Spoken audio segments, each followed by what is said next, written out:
नमस्कार, मैं हूं संदीप चौधरी। कल रेल बजट आने वाला है, लेकिन देश में चर्चा राष्ट्रवाद बनाम देशद्रोह की हो रही है। जेएनयू और रोहित वेमुला जैसे मुद्दे पर दिन भर संसद में आज हंगामा हुआ। विपक्ष ने सरकार पर दलित में आज हंगामा हुआ। विपक्ष ने सरकार पर दलित विरोधी होने का आरोप लगाया। सरकार ने विपक्ष पर देशद्रोहियों के समर्थन और उनको साथ देने का, उनको सपोर्ट देने को लेकर सवाल उठाया और इस दौरान सरकार का रुख काफी आक्रामक दिखा। लेकिन इस पूरे सियासी शोर में देश की जनता, आम जनता, आपके और मेरे मुद्दे गायब रहे। ऐसे में बड़े सवाल जो मैं उठाने जा रहा हूं, क्या जेएनयू और रोहित वेमुला विवाद में सरकार को नहीं घेर पाया विपक्ष? क्या विपक्ष अफजल गुरु के समर्थकों का साथ दे रहा है? और क्या देशद्रोह राष्ट्रवाद की बहस असल मुद्दों से ध्यान भटकाने के लिए है? इन पर हम चर्चा करेंगे। कुछ खास मेहमान मेरे साथ जुड़ चुके हैं, लेकिन पहले नजर आज के घटनाक्रम पर। जिस संसद में बजट से पहले जनहित के मुद्दों पर बहस की दरकार थी, वहां दिन भर देशभक्त बनाम देशद्रोह का सियासी दंगल होता रहा। लोकसभा में जेएनयू और रोहित वेमुला पर चर्चा शुरू हुई, वहीं राज्यसभा हंगामे के बाद कल तक स्थगित हो गई है। इससे पहले राहुल गांधी ने सरकार पर नहीं बोलने देने का आरोप लगाया। जब मैं बोलूंगा वो मुझे बोलने दीजिए पार्लियामेंट में। I will speak, but they will not let me speak because they are scared of what I will say. Rahul Gandhi ji, हम आपसे जानना चाहेंगे कि आप जेएनयू के उस पूर्व छात्र शहीद कैप्टन पवन के साथ खड़े हैं या आप उनके साथ खड़े हैं जो नारा लगा रहे हैं भारत की बर्बादी तक जंग चलेगी, जंग चलेगी। संसद के दोनों सदनों में भी विपक्ष के आरोपों का सरकार ने जमकर मुकाबला किया। लोकसभा में ज्योतिरादित्य सिंधिया के आरोपों का अनुराग ठाकुर ने जवाब दिया, जबकि राज्यसभा में रोहित वेमुला मुद्दे पर मायावती और स्मृति ईरानी के बीच भी जुबानी जंग हुई।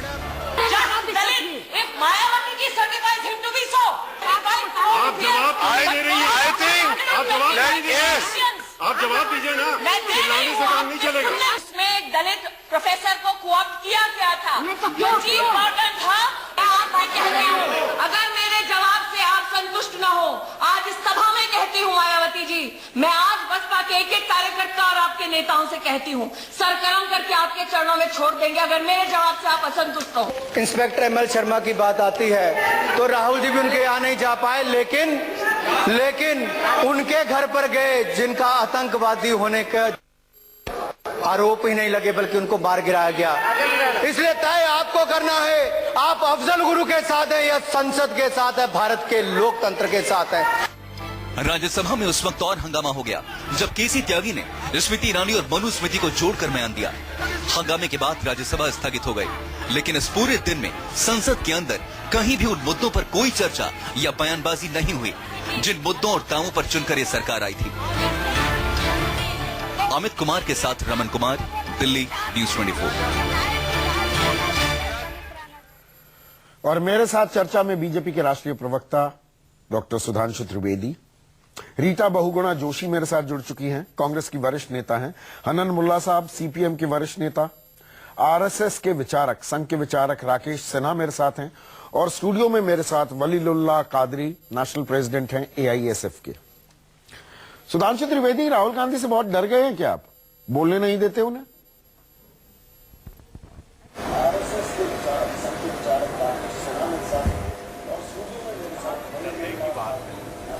तो आप खुद देख लीजिए कि राहुल गांधी जी आज किस स्थिति में जाके खड़े हो गए। बताइए, मैं एक बात कहता हूं, कोई आम आदमी पार्टी जैसी नई पार्टी जो कि अपना वोट बैंक बढ़ाने के उतावलेपन में हो, वो जाके आतंकवाद और घोषित रूप से भारत की न्याय व्यवस्था, भारत के महामहिम राष्ट्रपति, उनके निर्णयों का माखौल उड़ाने वाले लोगों को प्रत्यक्ष या परोक्ष, सीधा या नैतिक समर्थन देने के लिए खड़े हो जाए तो समझ में आता है आप उस पार्टी के प्रतीक हैं जिसने तो बोलने क्यों नहीं देते? राज किया है। राहुल गांधी को सीधा आरोप लगा रहे हैं, बोलने नहीं देते, क्योंकि वो जब बोलेंगे तो वो पोल खोल देंगे। घबराते हैं आप? देखिए, जो कुछ हुआ था, किसी भी चीज पे आप कह देंगे इलेक्ट्रॉनिक एविडेंस को लेकर दिस दैट, आप कुछ भी करते रहे। जो पैम्फलेट छपा था उसमें कहीं कोई इफ एंड बट है? वहां अफजल की बरसी मनाई जा रही थी, उसमें कोई इफ एंड बट है?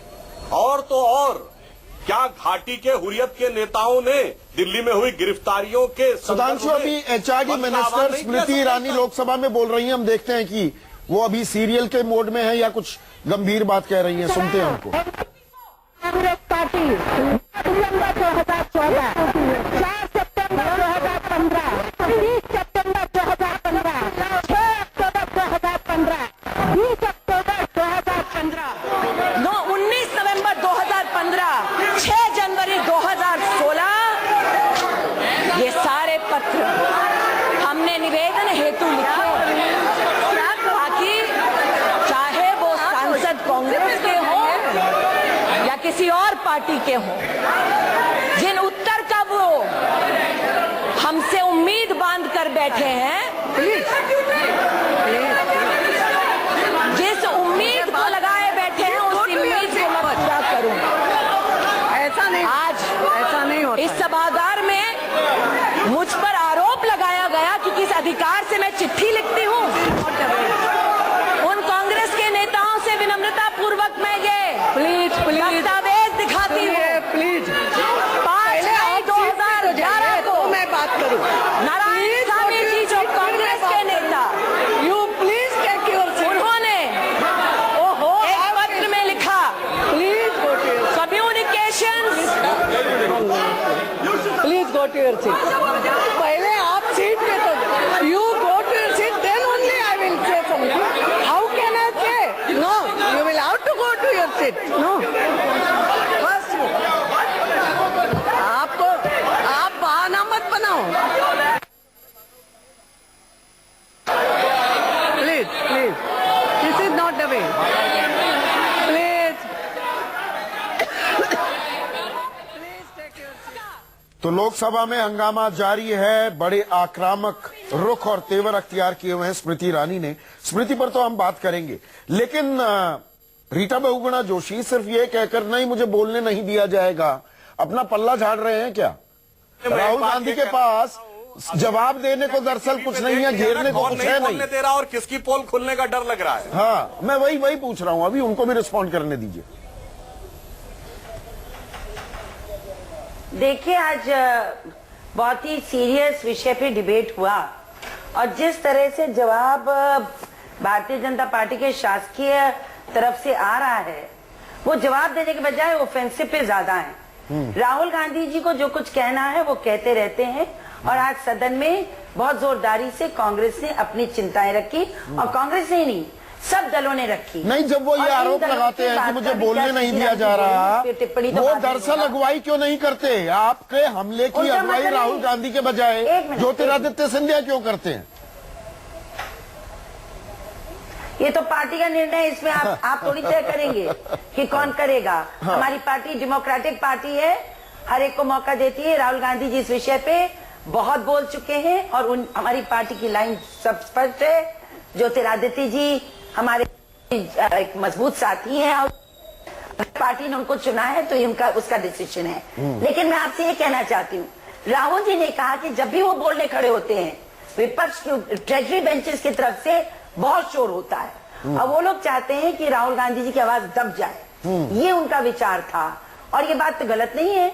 जब वो खड़े हुए हैं बोलने के लिए सदन में, आप पिछले रिकॉर्ड उठा के देख लीजिए, भारतीय जनता पार्टी चिल्लाना शुरू करती है, ट्रेजरी बेंच पर कुछ सवालों के जवाब नहीं मिल पाए ना। विषय यहाँ ये रीटा बहुगुणा जोशी, दरअसल जो आप चले थे सरकार को घेरने के लिए, सरकार ने कुछ ऐसे सवाल उठा दिए जिनके जवाब नहीं मिल पा रहे हैं कि ठीक है रोहित वेमुला ने खुदकुशी की तो परिवार के साथ संवेदनाएं जाहिर करने के लिए राहुल गांधी हैदराबाद तो पहुंच गए, कैप्टन पवन के घर में क्यों नहीं जाते जो पामपोर में शहीद हो गए अभी 3 दिन पहले? देखिए, मेरी बात सुनिए। अगर कोई ये बताने की कोशिश कर रहा है कि शहीदों के प्रति कांग्रेस की संवेदना नहीं है, तो जितनी शहादत कांग्रेस पार्टी में और इस परिवार ने इस देश के लिए दी है, उस शहादत मैं समझती हूँ किसी भी विश्व के किसी भी राजनीतिक परिवार ने नहीं दी है। आप ये कहना चाहते हैं कि भारत में शहीद होने वालों की कीमत कांग्रेस को नहीं है, आरएसएस और हिंदू महासभा को है, जिसने एक कतरा खून आजादी के लिए नहीं बहाया इस देश के।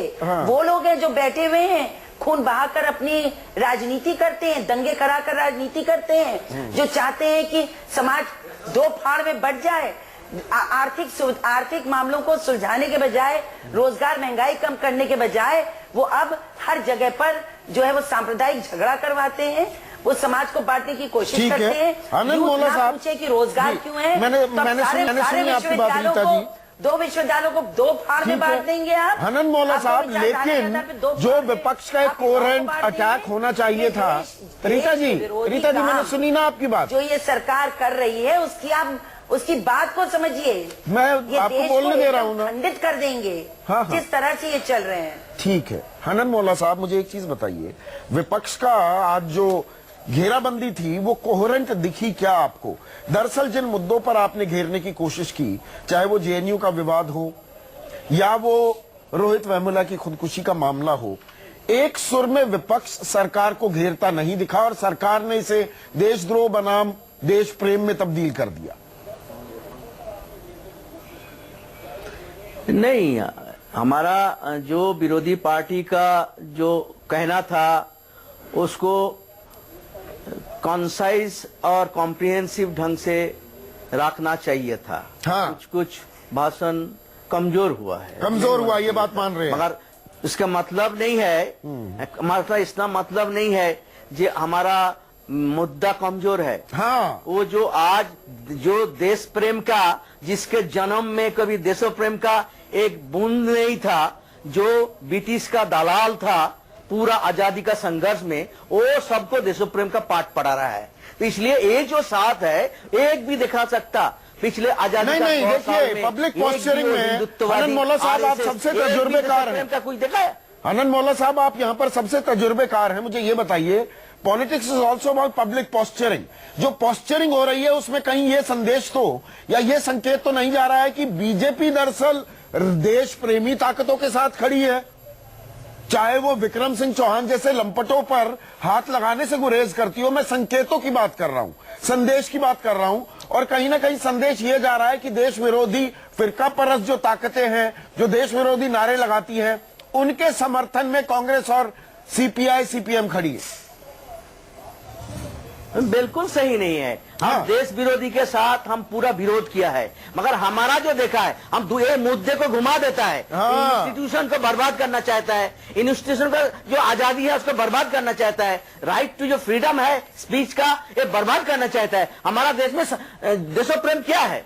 हमारा संविधान देशो प्रेम का मूर्त प्रतीक है, और जो संविधान को तोड़ के हिंदुत्ववादी राष्ट्र बनाना चाहता है, वो संविधान को खत्म करना चाहता है, वो ठेकेदार बन रहा है देशो प्रेम का। वो देशो प्रेम का कहां था इतिहास में? उसका देशो प्रेम का एक बूंद नहीं मिलेगा 100 साल का देश आजादी के इतिहास में। राकेश सिन्हा मुस्कुरा रहे हैं। राकेश सिन्हा, सवाल मेरा चाहिए, सवाल का आप मर्म समझ रहे हैं मैं पूछना क्या चाह रहा हूं, और आप मुस्कुरा रहे हैं। दरअसल देश प्रेम भी लोवेस्ट कॉमन डिनोमिनेटर पर आ गया है कि कोई भी घूसा मार दे, गुंडागर्दी भी आजकल देश प्रेम में तब्दील हो गई है। इतना आसान कर दिया है देश प्रेम को। नहीं, देखिए वो तो पता चल रहा है कि जिन्होंने देश प्रेम के नारे के नाम पर वायलेंस किया, उन पर भी सेडिशन का चार्ज आ रहा है, उनको गिरफ्तार किया जा रहा है।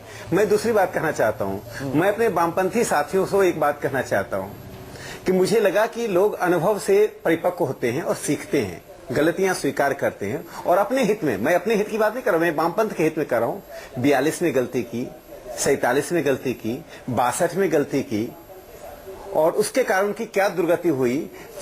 चीन युद्ध के बाद कम्युनिस्ट पार्टी के सदस्यों की संख्या 40,000 एक साल में नीचे हो गई, और वो कम्युनिस्ट पार्टी सर्वहारा को गले लगाने की जगह अलगाववादियों को गले लगा रही। कहीं शब्द वापस न लेने पड़े कुछ दिनों में, तो की चिंता करें राकेश सिन्हा, कहीं ये शब्द वापस न लेने पड़े आपको।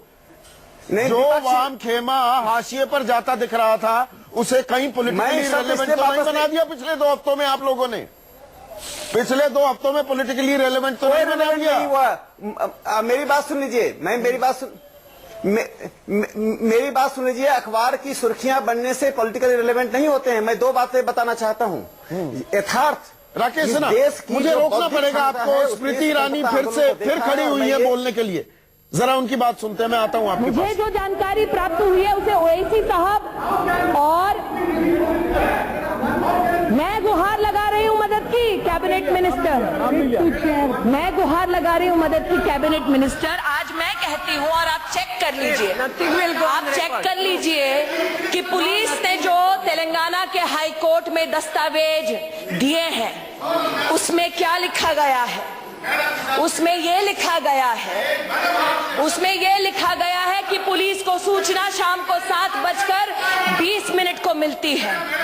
उसमें ये लिखा गया है कि जब पुलिस वहां पहुंचती है मौकाए वारदात पर, and I am quoting madam, my friends in Telangana can possibly have access to that document and verify it, and if I am wrong can correct me.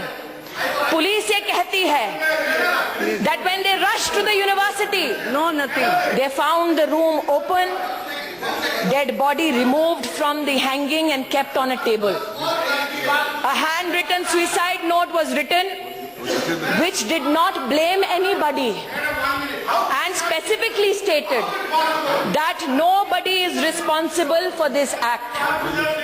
My request is, madam, this is not my submission, but that of the police in a state which is not politically. She is not yielding. I know, sir. That's why I'm saying, if I'm wrong, correct me.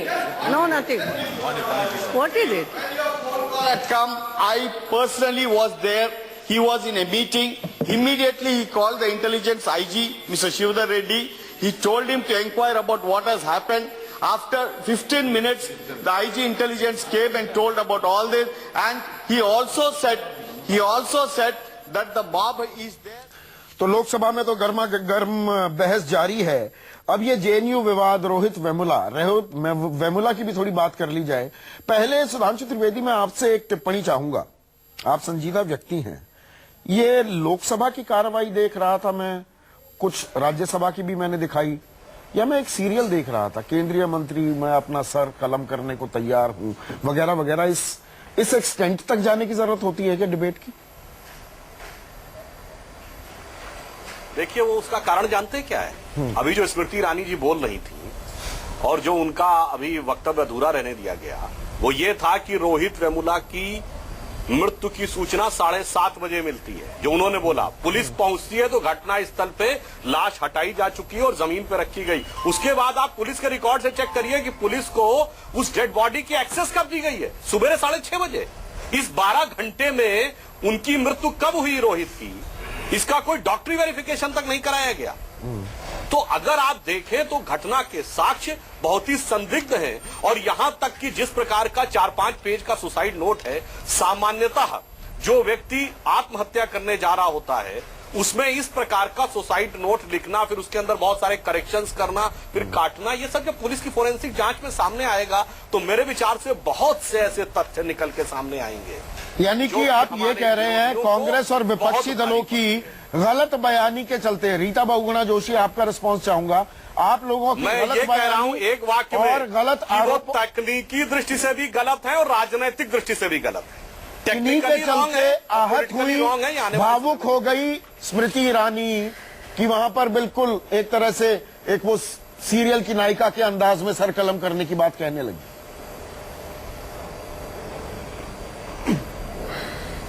देखिए, मुझे बड़ा अफसोस हुआ अभी सुधांशु जी की बात सुनकर और स्मृति जी का बयान सुनकर। देखिए, जिस अग्रेसिव टोन में वो बोल रही हैं, एक गरीब लड़का जो बहुत ही हम्बल बैकग्राउंड से निकलकर और एक यूनिवर्सिटी तक पहुंचा और जो फ्री स्पीच की मांग कर रहा था, जिसके साथ अन्याय हो रहा था, और उसका सुसाइड हुआ। हम तो कहते हैं मर्डर ही हुआ, लेकिन मर्डर किसी और ने नहीं किया, मंत्री ने और सिस्टम ने उसका मर्डर किया।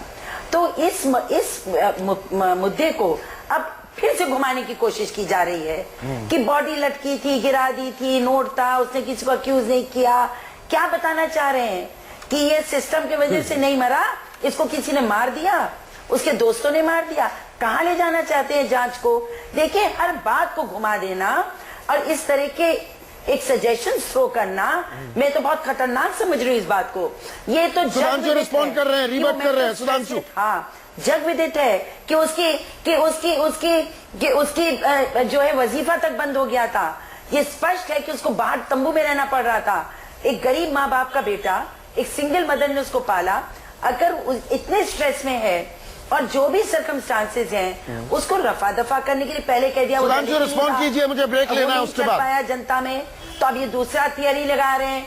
तो ये देखिए रीता जी, और इस तरह से सार्वजनिक रूप से बहुत जोरदारी से बोलना इट्स नॉट राइट। एक गरीब लड़का मरा है, एक विद्वान रीता जी, आप एक विद्वान प्रोफेसर भी रही है यूनिवर्सिटी की, कि वो सिस्टम की वजह से मरा है, आपके वीसी की वजह से मरा है, आपके वीसी ने गलती करी, दूसरे को मौका तो दीजिए, आपके वीसी ने गलती करी, दूसरे को मौका तो दीजिए, चलती है तो रुकती नहीं है। माफ कर दिया आपने, दोबारा कमेटी ऑर्गेनाइज करी। अब जो कमेटी आपने बनाई, रीता जी, आप मुझे बोलने का मौका दीजिए। सदस्य नहीं रखा है। रीता जी, आप एक प्रोफेसर भी रही हैं, ये बताइए यदि किसी व्यक्ति के बारे में बात आए कि उसकी आत्महत्या हो गई है, तो सबसे पहले उतारते ही उसको मेडिकल एड में ले जाना चाहिए कि उसकी लाश को ले जाकर? नहीं, आप अब ये बात पोस्टमार्टम एंटीमार्टम पर आ गई। सुधांशु, दरअसल बात ये है कि खुदकुशी के लिए उस शख्स को आमादा क्यों होना पड़ा, इस पर हम बहुत चर्चा कर चुके हैं। अरे ये तो डिबेट को घुमाने की बात हो जाती है। अभी बात आने दीजिए ना, आने दीजिए, वो तो हम इंतजार करेंगे। ये पूरी की पूरी दूध का पानी का पानी वलीलुल्लाह, आप कुछ कहना चाह रहे थे, मुझे ब्रेक लेना है। किया गया। अरे रोहित वेमुला के मामले में आज सदन में पूरी तरह से इसको गवर्नमेंट अपनी जिम्मेदारी के तौर पर लेना चाहिए था।